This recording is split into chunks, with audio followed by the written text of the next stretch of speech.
Reporting is ordered, sir. You awake? Sorta. You forget your coffee? For once, I don't need it. I gotta talk to you about something. Okay.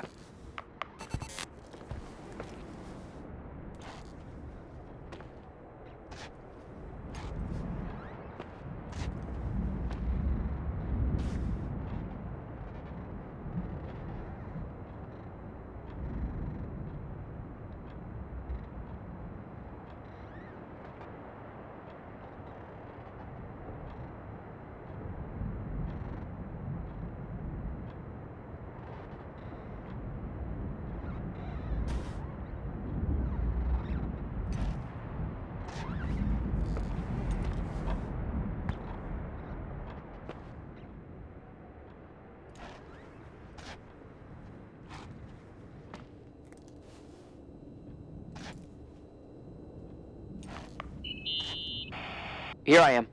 You didn't tell me you knew Leonard. I thought we'd been through that. Let me finish. I spent the night going through his stuff, and I want to know what you think. About what? You obviously know more about this place than I do. About what went on here, since I left at least. What do you mean, you went through his stuff? What are you looking for? Someone calls me and says Rachel is alive. Then a lipstick appears out of nowhere. It feels like something weird's going on. Rachel is dead. That's what everyone says. But maybe the story deserves a second pass. There are too many gray areas. Look, the storm is dying down. You'll be able to leave soon and go back to your life. And you can forget about the whole thing, like you did 10 years ago. What do you care about this old business? It's not worth losing sleep over just to play detective.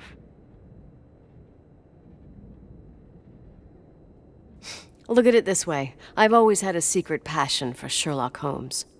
Okay, let me hear what you're thinking.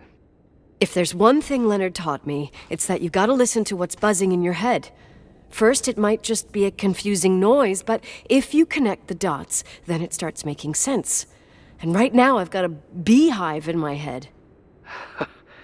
All right, let's go hunt some bees then.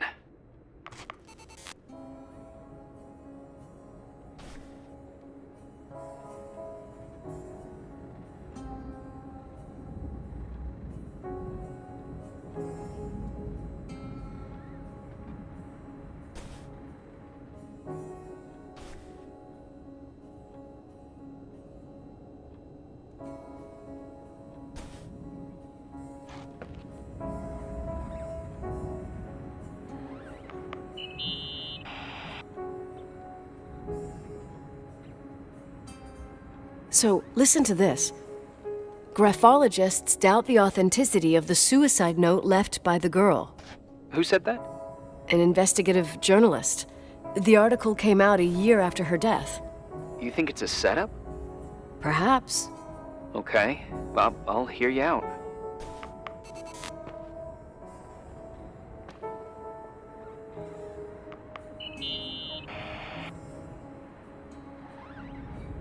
In this article from a couple years back, there's a statement by some girl who affirms she saw Rachel in a hallway at the Timberline. Who's this girl? A classmate, Glenda Ferguson. I tore out the page. I think the magazine was MT Woman. Nicole, that's a gossip magazine. They would sell their mother, even their cousins and nephews, just for a bunch of new readers. But she was a classmate. She couldn't have been wrong. Rachel fell 90 feet into a void. She can't be alive. I thought I was the skeptical one here.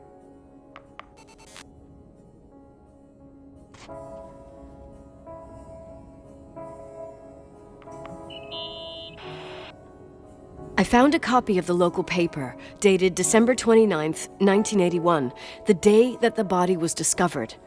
According to the forensics report, Rachel had been dead for days. She was 9 weeks pregnant. Yeah, that was the official version.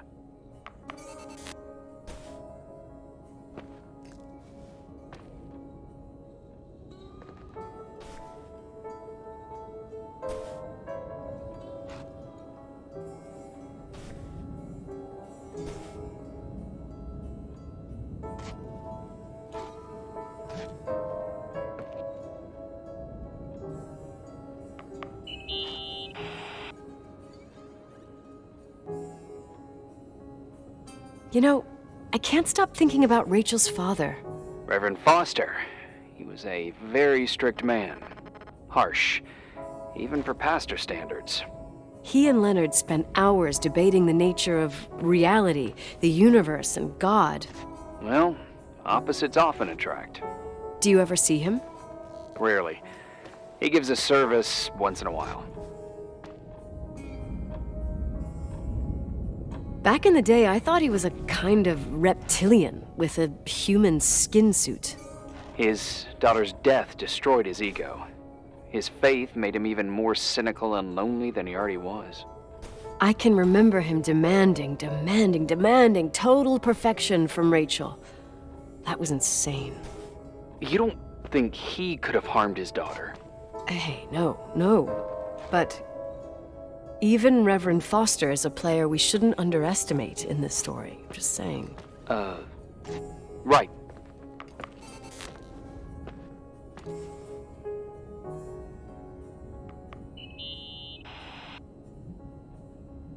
Hey, I found a book in Leonard's things. It's a collection of poetry, but it's got notes written in it. Did your father write them? What do they say?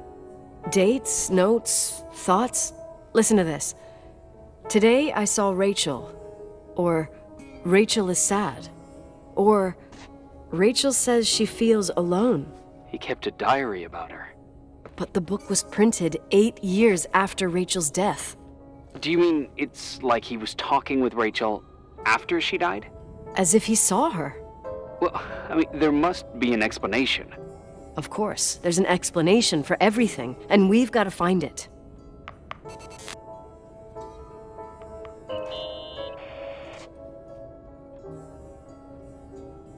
Remember the lipstick I found downstairs? Yep, you made a big deal about it. It doesn't smell.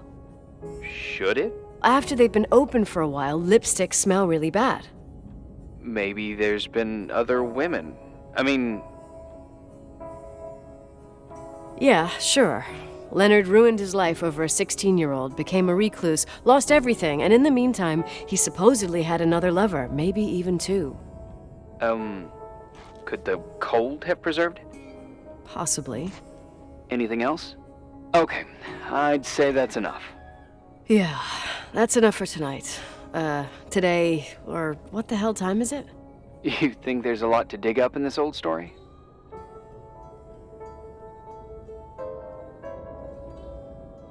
You'll have to get out of this phone thing and drag me into town.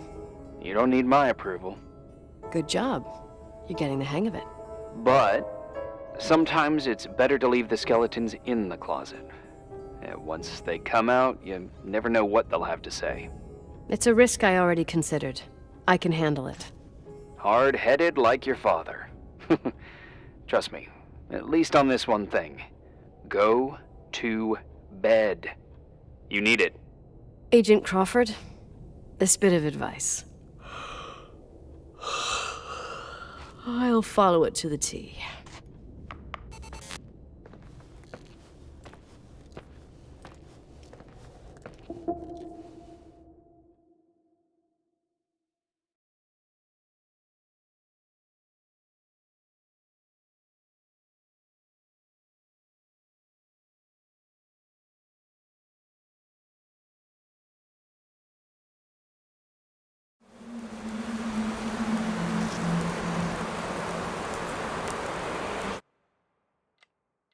Hey, cutie pie.